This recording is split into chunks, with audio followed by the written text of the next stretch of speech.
Hello, this is Jonathan Wolfert. You can call me John. Thank you for streaming or downloading this file. Just by way of introduction, you should know that I grew up in New York listening to WABC radio in the 60s and early 70s.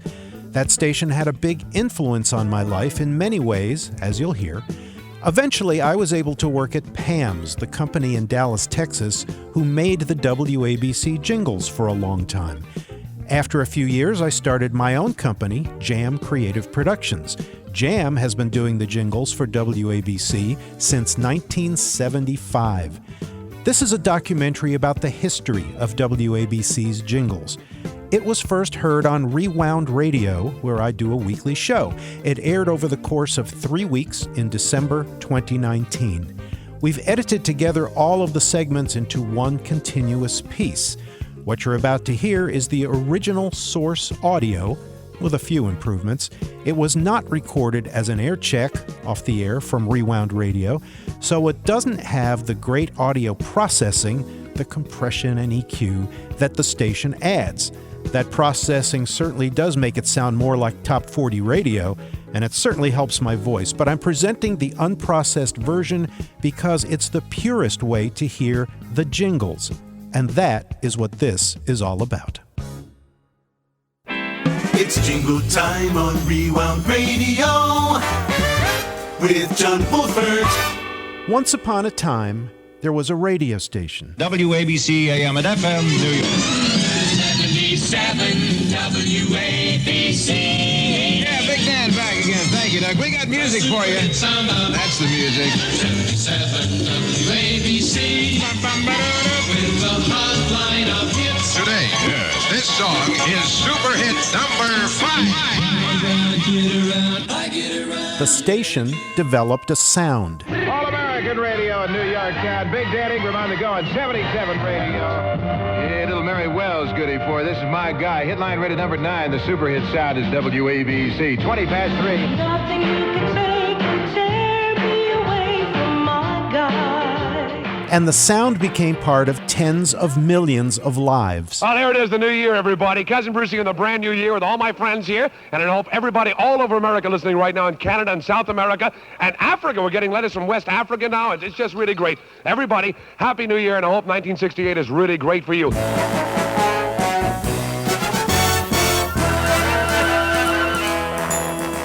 The station, of course, was WABC Radio in New York City. And for a time, it was the highest-rated radio station in America. Today, we're going to create a brief history of the jingles made for and used by WABC. I use the word brief because there have been so many WABC jingles recorded over the station's lifetime that it would literally take days to play and talk about all of them. So we'll focus on the most memorable and interesting jingle moments in the station's tenure as a music station. Now, why are we doing this? Well, the most obvious reason is that if you were a fan of WABC at any point, this will hopefully bring back some fun memories for you. But it's also a must if you're interested in the history or evolution of radio jingles.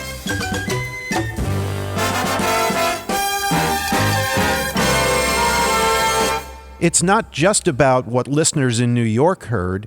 It's about your hometown station as well, because at its peak, WABC was so influential and dominant that it affected what hundreds of other stations worldwide did, and that includes the jingles many of those stations used. The New York sound Also became the Birmingham sound, the Cleveland sound, the Dallas sound, the Ontario sound, the West Coast sound, the London sound.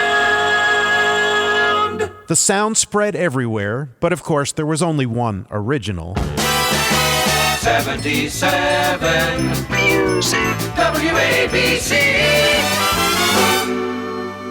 Not surprisingly, Rick Sklar said it best. Rick was the program director of WABC in its heyday, and he became a friend and a mentor. In his book, Rockin' America, he wrote this, quote, "An entire generation lived their lives with WABC. its jingles, its music, and even its sponsors imprinted forever in their memories. No other generation of radio listeners was ever part of a group in which so many of one's friends, family, neighbors, and coworkers so intensely shared the same listening experience, unquote. WABC 77, WABC. Now, before we start discussing the jingles, let's get into a little background on the radio station itself. It was first put on the air in 1921 by Westinghouse Electric Corporation. That's the same company that had started KDKA in Pittsburgh. On May 12, 1923, the station was sold to Radio Corporation of America, better known as RCA. It was originally licensed to Newark, New Jersey, with the randomly assigned call letters WJZ, and it would keep those call letters for the next 30 years. WJZ New York. The FCC, the Government Commission, requires us to say this program is all recorded. Did you get that, USA? At various times, ownership was transferred, not sold, to different corporate entities. For example, on September 6, 1930, the ownership was shown as National Broadcasting Company. That's right, NBC. This has been a presentation of the National Broadcasting Company.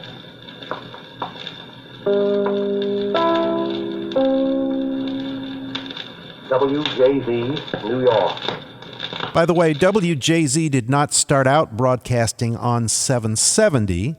It had been on 660, then 760. It wasn't until March 24th, 1941, that the move was made to 770, and that was the result of the North American Regional Broadcast Agreement, which reorganized the entire AM dial. A lot of stations moved at that time. What? Keep it tuned to WJZ at 770.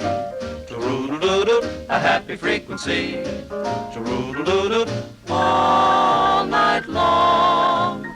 All night long we bring you a song, a night of melody. Tooroodle-doo-doo, on WJZ. Tooroodle-doo, there's a smile upon your dial at 770. WJZ.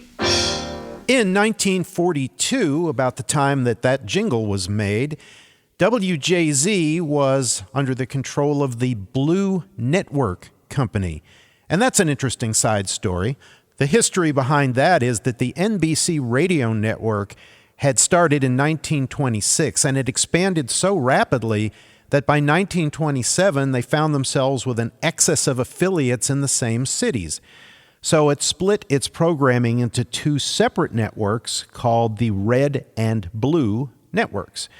But after the FCC declared in 1941 that no company could own more than one radio network, NBC sold the Blue Network. They sold it to a guy named Edward J. Noble. He was a millionaire because he was the maker of Lifesavers candy and owner of the Rexall drugstore chain. And he bought it and initially renamed the network the American Broadcasting System. That was in 1943. Just 14 months later, the name was changed to the American Broadcasting Company, Inc., ABC. So now we're getting closer to the letters that we're going to be singing about, although the radio station was still WJZ at this point. The farmer's in the field, the bee is in the hive. Doodle-doodle-doodle-doo, the hour is 5. Good to be alive, do you dig this kind of jive? Doodle-doodle-doodle-doo, the hour is 5. The studio clock, it's a certain bet, has no idea about etiquette. When it tells time, it always points, probably raised in the wrong kind of joints. Wake yourself up with fluid drive, have a cup of coffee, the hour is 5. Good to be alive, do you dig this kind of jive? Whoa, ho, ho, ho, the hour is 5. WJZ New These early WJZ jingles were produced by a firm called Kent Johnson. That was a partnership between Alan Kent, who was an announcer, and Austin Ginger Croom Johnson.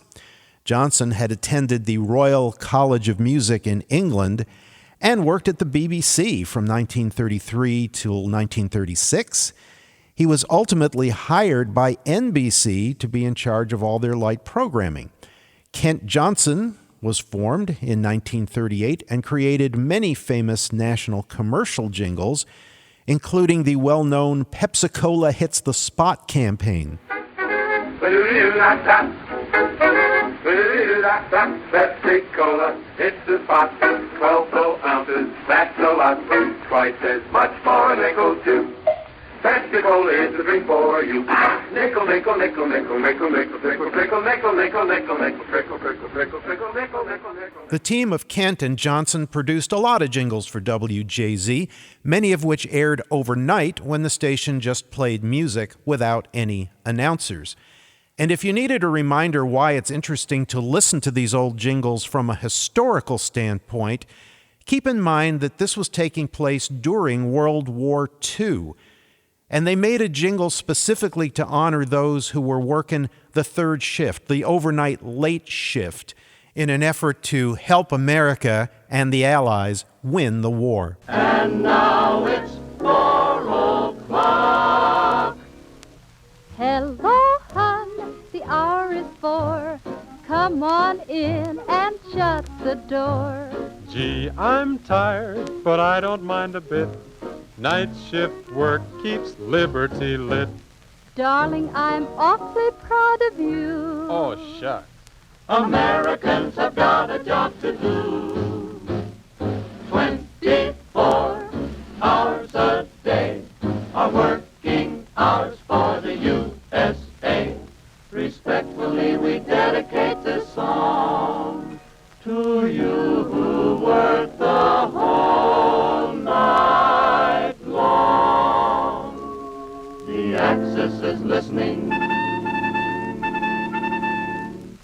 Shh, don't talk. WJZ, New York. Things started to change when ABC merged with Paramount Pictures. That was in 1953. The station's ownership changed to American Broadcasting Paramount Theaters Incorporated on February 9th, 1953, and less than a month later, on March 1st, 1953, the call letters WJZ were changed to WABC. WABC, the American network in New York. Another important participant in the early jingle scene was a guy named Eric Sedey. He was also a musician and arranger and had worked with Ginger Johnson at the BBC. And he joined his staff at NBC. He did a lot of arranging work for Kent Johnson as well. The team of Kent and Johnson split up in 1949, and a short time later, the advertising team of Johnson Sedey was formed. Remember, ABC was an outgrowth of the NBC Blue Network, and Johnson had worked at and done jingles for NBC, so there was already a relationship with Johnson in place. That's why in 1957, the team of Johnson Sedey was hired to create themes for the ABC network and some of its local stations. This is WABC. Tune in all the while, 770 on your dial. WABC. Everybody whistle now.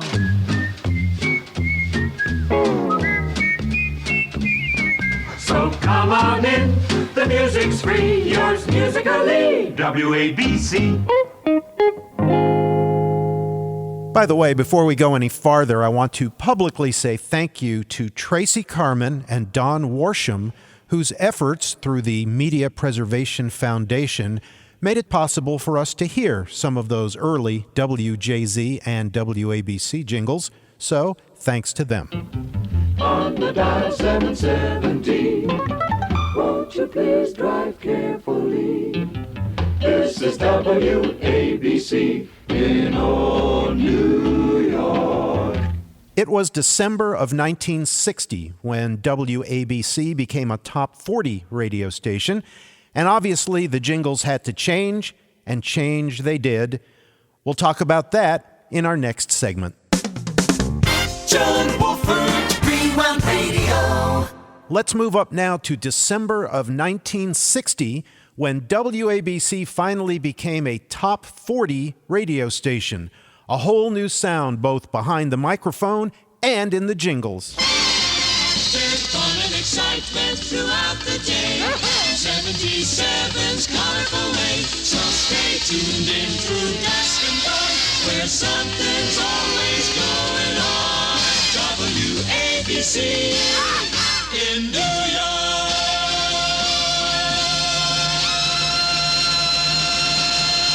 67 WABC degrees on Channel 77 in New York. Number one from the WABC Silver Dollar Survey. Dion doing Run Around Sue. Here's my story. It's sad but true. For the first couple of years in the new format, WABC used a variety of jingles from different producers. These were created and produced by Johnny Mann in Los Angeles. For the Richard H. Ullman Company, Ullman was kind of the sales representative for Johnny Mann at that time. This package was recorded in Los Angeles as a custom for WABC. WABC plays more music, more often. On the Swingin' Sound Survey, the Swingin' Sound Survey, with the happiest personalities in town. On WABC New York, more music, more often. Thank you. Even then, they would often cut these longer jingles into shorter pieces, but they did play the long versions too. Are you on your way to town, whistling and singing happily, or only driving round, listening to WABC? No matter where you're going, our sounds alive, on the east side or the west side drive. Keep your dial at 77 WABC in New York. Of course, a few years later, Johnny Mann and his Johnny Mann Singers would go on to create several jingle packages for WMCA, the good guys, a competitor to WABC. And after that, they, of course, became the sound of the Drake format, the Johnny Mann acapellas, which were heard on WOR-FM. But in this innocent early 60s time, the Johnny Mann sound was on WABC. Is it gonna be cold? Is it gonna be hot? Is it gonna be raining or not? Stay tuned to WABC and see what the weather is gonna be in New York. Exciting music. Keep listening to WABC in New York, Channel 77 on your dial. It's 22 minutes before 5 o'clock, 75 WABC degrees on Channel 77 in New York Town. And we got number two for you. You'll notice that WABC was referring to themselves as Channel 77. Many stations did that. KFWB was Channel 98 in Los Angeles, for example. And that was a reaction to everybody being a little bit scared about television. Everybody thought television would take over and radio wouldn't be cool anymore, so radio tried to make itself a little cooler by using the word channel. And speaking of television, it had an influence in another interesting way. From 1958 through 64, there was a very popular show on ABC TV called 77 Sunset Strip. That was the address of a fictional detective agency on the Sunset Strip in Los Angeles, and it had a very memorable theme. 77 Sunset Strip, 77 Sunset Strip. 77 Sunset Strip. Starring Ephraim Zimbalist Jr. 77 Sunset Strip. And Roger Smith. 77 Sunset Strip. Co-starring Edward Burns.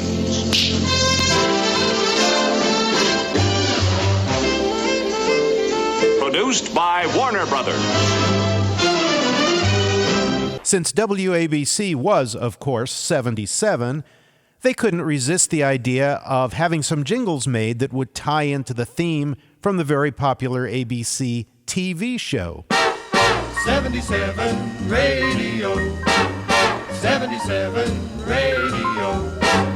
77 radio. 77 radio. 77. It's New York's first station, exciting, inviting, WABC. 77 radio, 77 radio, 77 radio. These jingles were produced by Roy Ross in New York. Roy Ross had led several successful dance bands in the 40s and 50s, and then he went on to have a career as a successful arranger and creator of advertising jingles. He also got into radio. He was actually the music director for WMGM for a while, and he created not only these 77 Sunset Strip jingles, but several other packages that were used in the early top 40 days of WABC. There's always something happening on WABC.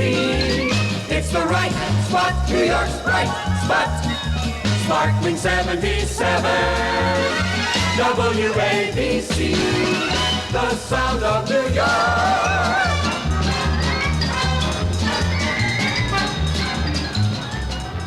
The sensational swinging 7 on WABC.